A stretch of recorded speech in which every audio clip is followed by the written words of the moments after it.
What's on, ladies and gentlemen? My name's Ross, I like games, and today we need to take a look at a bunch of new cards from Starter Deck 14. That is coming soon, honestly. Starter Deck 14 is out in a couple of weeks over in Japan, and it's time we had a little bit of a look at some of these cards. We got a new super rare, like I showed you Nami the other day. There's another super rare that I didn't show you. It's Sanji.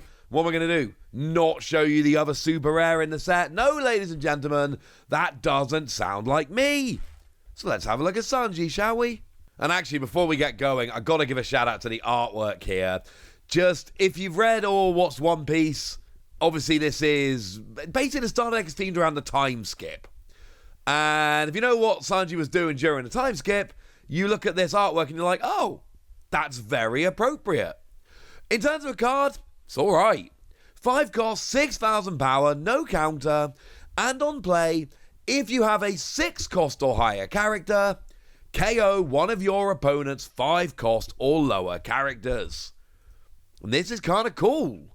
Now, it's worth noting, a lot of the cards we've seen from Starter Deck 14 are if we've got an 8 cost or higher character. The Nami, for instance, let you draw a card if you had 6 or fewer cards in hand, and an 8 cost or higher on the board. Here, this is a little bit easier. Of course, we've got the Luffy, which increases the cost of your characters by 1. We've got the Sunny, which increases the cost of your Straw Hat characters by 1, etc. There are a couple others that can individually kind of boost them up as well. And basically what we've got here are a bunch of ways to increase the cost of your characters, and then you've got these other characters that take advantage of you having higher cost characters on the board. It's just kind of funny that up till now they've generally been 8 cost or higher in order to kick in the extra, and here we go up to 6 cost or higher. It's quite nice. And then of course we've got the whole taking advantage of your opponent having a lower cost, which is absolutely something that we do. It's weird. I've talked about this at Starter Deck 14 before. It's kind of awkward because on the one hand, you want to be, raising your cost, but you've also got to be trying to lower your opponent's cost, and it does get a little bit awkward. We have seen the Nico Robin, for instance, which will lower your opponent's cost, while, also being part of this deck that's raising cost, etc., which is lovely, but it can get a little bit awkward, is what I'm saying here. Still, I like this Sanji. I think this Sanji is pretty gosh darn cool. I am a bit of a fan. But it is not the only card from Starter Deck 14 that has been shown off. Unfortunately, Zoro, poor Zoro, Sanji goes and gets a super rare with a really nice effect that is a really good card. Zoro just gets a vanilla character. No skills, ordinary everyday run-of-the-mill vanilla. 6 cost, 8,000 power, counter plus 1,000. I will say that because it is a 6 cost, if you've got Luffy as your leader and you get the Sunny stage into play, that will turn it into an 8 cost, which will then satisfy all of those if you've got an 8 cost or higher in play skills, which is fine. It's all right. But yeah, it's just, it's a Straw Hat Crew vanilla card. I love the artwork. Again, if you know what Zoro was doing during the time skip, this is an awesome piece of art that makes perfect sense, and I love it. Actually, I'd much prefer it to the Sanji art, honestly. It's really nice. Artwork-wise, it's stunning, but it's a vanilla black straw hat. There's nothing else to say about it. That's what it is, and that's what it does. And speaking of vanilla black straw hats, how about Brook? 5 cost, 7,000 power, counter plus 1,000. Again, the artwork here is stunning. They have really, on this starter deck, gone all out on the artwork. It's beautiful. It's wonderful. I love it.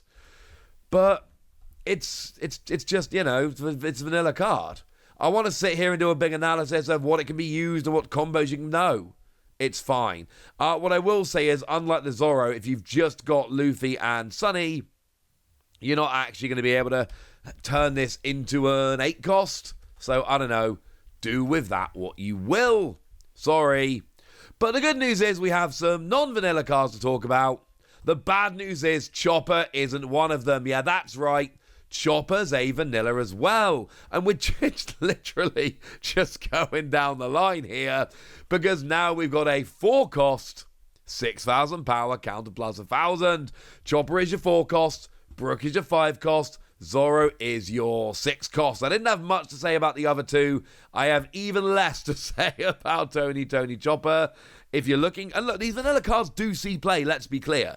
These vanilla cards do turn up in deck lists because they've got the right traits and they're generally very efficient attackers. You know, looking at power compared to cost. But there's very little else to say here. They are vanilla characters. Let's move on. You know who isn't a vanilla character? Franky. 5 cost, 6,000 power, counter plus 1,000, and Don X1 on your opponent's turn.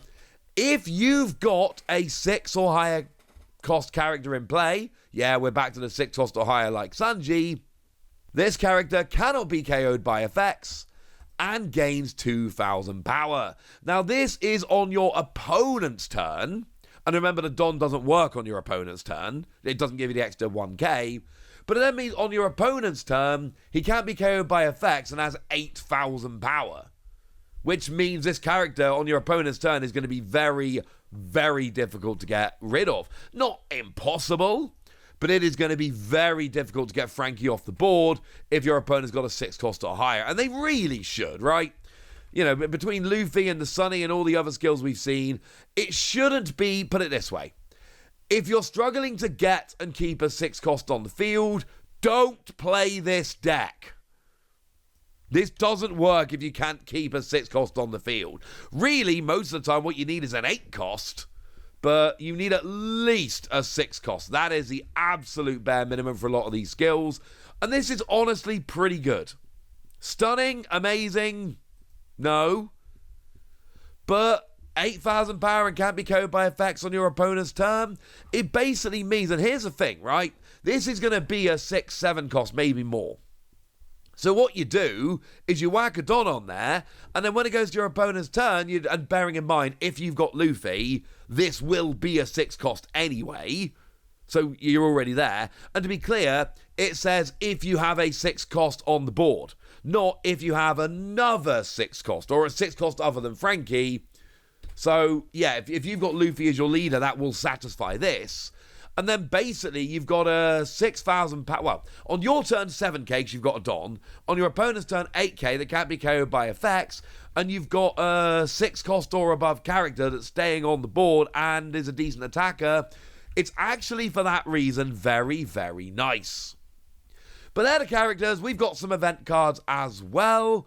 We've got a pair of event cards we can have a little bit of a look at, including Gum Gum Giant Rifle, I think this is. Gum Gum Giant Rifle. As always, I've done the translations for these myself, but I have checked with a lovely Orange Samurai D who's checked with people on the Discord and such. And what we got here is a counter. If you've got an 8 cost or higher character on the board, again, that's the standard we've seen for most of them, then your leader or one of your characters for this turn gains 3,000 power. It's a 3k bump to your leader or one of your characters for the turn, but it's only a 1 cost. That's pretty nice, honestly. Then, as a trigger, you get to take a 2 cost or lower character from your trash and add it to your hand. It's not bad, honestly.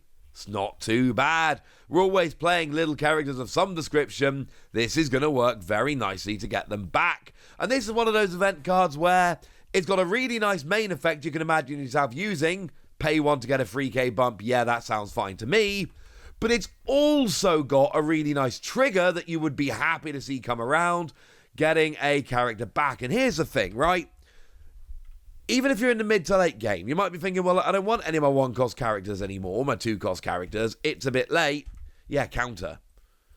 Essentially, this trigger is going to put a card with counter back in your hand. And if you can play a character that's a 2 cost or less and has counter plus 2k, this will bump it back to your hand, ready to use it again in the future. Well, that sounds a-okay by me. And then there is one event card with which we can finish off here. We've got ourselves I Have My Crew. 1 cost card, and as a main, you draw a card, and then increase the cost of one of your characters until the end of your opponent's next turn. And this is actually really nice, because drawing a card is good. It basically makes this a zero-sum game. You lose a card from your hand, but you gain a card, job's a good 'un. and then you increase the cost of one of your characters, but that's kind of the whole point of Starter Deck 14. Like, this is bringing in a new mechanic, a new archetype, so to speak, whereby you are basically doing something you haven't done before, and what we need is a bunch of cards that are going to increase the cost of your characters. This will take a 5 cost into an 8 cost, which a lot of skills need. Or it will take a 3 cost into a 6 cost, which a lot of cards will need. And that all goes together very nicely indeed. And actually, the trigger's not bad at all. One of your opponents, you choose up to one of your opponent's 3 cost or lower characters and KO them. They don't have to be rested or any of that. So just grab a 3 cost or lower and KO them. Once again, decent main skill you could see yourself using, but also works very, very nicely as a trigger. So yeah, good work. Go team. Now it's over to you guys. I've told you what I think about all of these cards, but I want to know what you think about all of these cards. So let me know in the comment section. Go nuts. Me nice. And then make sure you like this video, subscribe to this channel, follow me on Twitter at @TheWasi. That's where we talk about One Piece and a bunch of other card games. And please do consider checking out patreon.com/PTCG Radio, where you can support the channel, get some bonus podcasts and all kinds of fun things. But by far the most important thing, as always, look after yourselves till next time, would ya? Thank you very much for watching. My name's Ross, and you've been watching Wasi Plays.